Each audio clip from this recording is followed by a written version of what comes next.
ક્યારીની જમીન, ડેલ્ટાની જમીન અને ભાઠાની જમીન એ આપણે ક્યાંય સાંભળી નથી.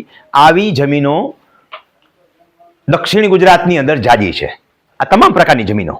અતિ મોટી નદી હોય, અતિ મોટી નદી, દાખલા તરીકે આપણી આ નર્મદા નદી છે, મહી નદી છે, તાપી નદી છે, પછી અમદાવાદવાળાની કઈ કહેવાય સાબરમતી છે, પછી મેસવો છે, પછી વડોદરા કઈ આવી વિશ્વામિત્રી છે. આ બધી નદીઓ છે ને એ અતિ મોટી નદી છે. આપણી સૌરાષ્ટ્રની નદીનું વેણ આવડું મોટું છે જ નહીં.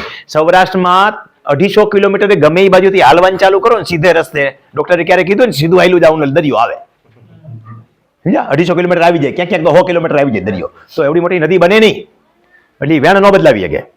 હવે જે મોટી નદી હોય ને અહીં મારું ખેતર છે એટલે આમ જાય ને એટલે મારી જમીન ભાઠાની બને.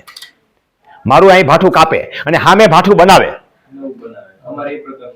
સમજાણું? એટલે મારી જમીન કપાય, ક્ષેત્રફળ કપાય એટલે કમી જાસ્તી થાય.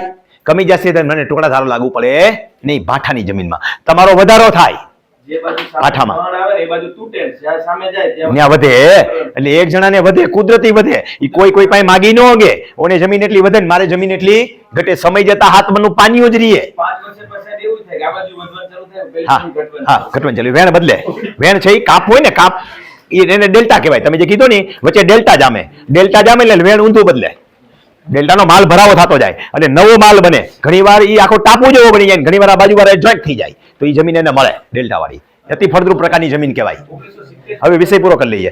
હજી કિનારીની જમીન, ચોખાના વાવેતર કરતા હોય આવી જમીનો જે મોટા નદી કાંઠા રહ્યા, જેટલી મેં નામ લીધી, ત્યાં કિનારી આપવામાં. આ હું લઈ જઈને કિનારીની અરજી કરું ન હાલે. કોકે રમણીભાઈ સાંભળી ગયા કિનારીની અરજી કરે, ભાઠાની અરજી કરીએ કે આપણે ભાદરના કાંઠે છે, તો ભાદરના કાંઠે ભાઠું ન થાય. ભ હોય તો સમજાણું? જ્યાં ભાઠું બનતું હોય ત્યાં થાય, જ્યાં કિનારીની જગ્યા લાગુ પડતું હોય ત્યાં થાય. ચોખાના વાવેતર વાળા જ્યાં રહ્યા બધાય નહીં, આ મંડીએ કમોદ બાબત ન થાય.